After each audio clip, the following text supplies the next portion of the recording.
Today's YouTube video is how to replace a broken LCD screen on a Toshiba laptop. The model number on the Toshiba laptop can be found on the back side. It is L7550-S5359. With the laptop turned on, you can see an awfully bad screen here. There's a lot of cracks in the screen. The LCD liquid is making its way into various areas. So now we're going to replace it with a new screen from laptopscreen.com. They're very affordable, and customer service seems fantastic. So let's take a look and see if we can't get it done. First thing we want to do, safety first, is disconnect the power. So the power has been disconnected. We'll put that aside. The next thing we want to do is remove the battery. In this model we have two levers that we have to push out and push the battery out. With the screen open, you will see that there are four covers for the screws. On the front bezel has these four little covers. They actually wind up being little stickers, and you can take them off and reapply them with a little bit of adhesive. The way to get them off is with a little straight edge, like a flathead screwdriver, or even a razor blade. And in some cases, I actually do need a razor blade.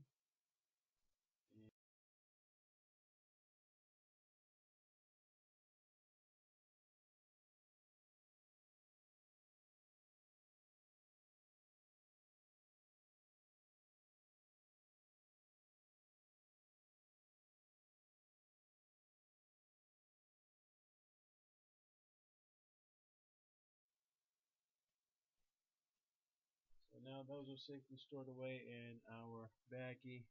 Now we need a screwdriver. We're going to need a Phillips head screwdriver.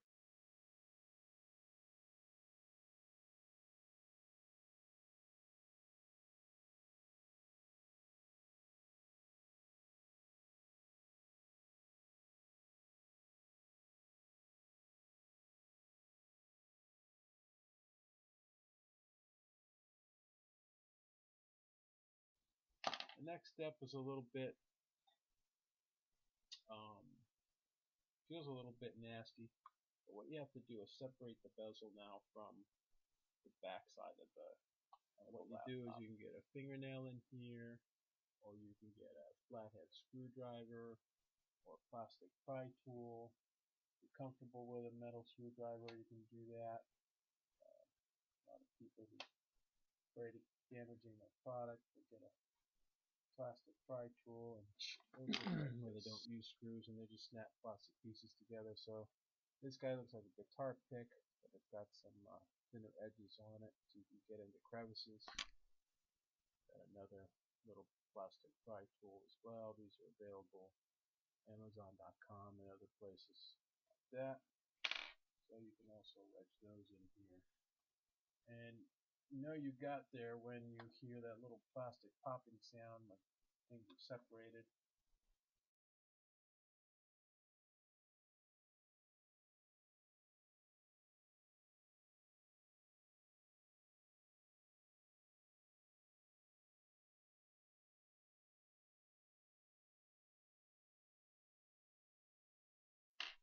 Tricky little piece here.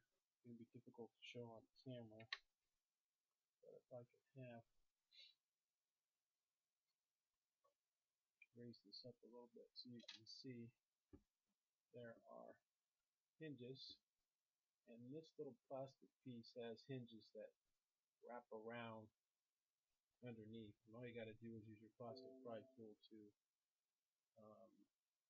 get in there and bend them up a little bit so you can get them up and around.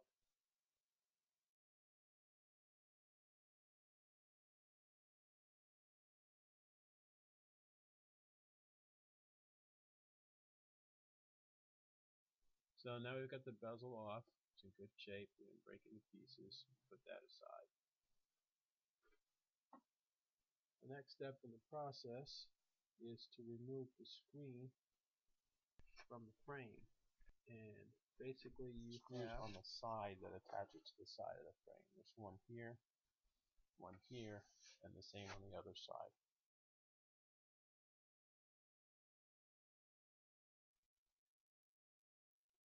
Alright, before we deal with the right side screws that hold the LCD to the frame, I want to point out to everyone that there is an important connection between the LCD screen and the built-in camera on this particular model.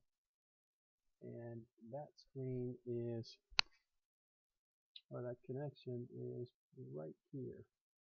And what you'll see typically is a white or black connector that plugs into the camera assembly that's located right here.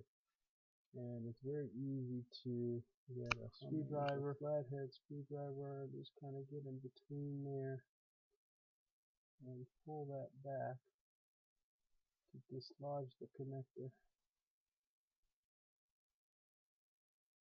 And the interface is going, you can actually grab the cable, be careful, and disconnect it. And if you can see it, the light's a little bit bright. Now that we have the camera assembly disconnected from the LCD, we'll work on getting the rest of the screws that connect the LCD from the frame. Just like on the other side, there are 2 Phillips head screws on this side that need to be disconnected.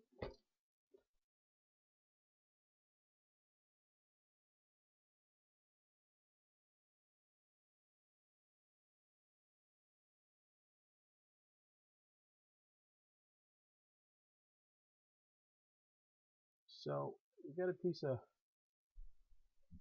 black tape that's located on what you'll find out is that there's a cable. In this case, it's a silver colored cable that runs from the connector connection down to the screen. Very small connector here that's covered by a piece of clear tape and a yellow piece of Kapton tape. And what we need to do is take that tape off and disconnect this cable from the connector on the laptop. I'm going to do that now by getting in here and lifting up this piece of tape.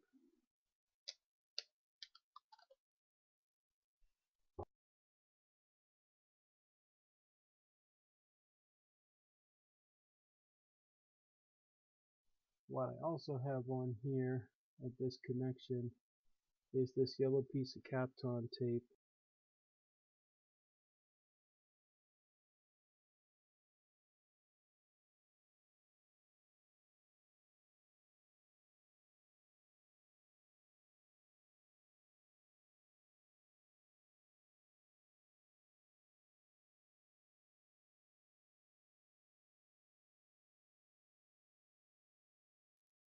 Set that aside.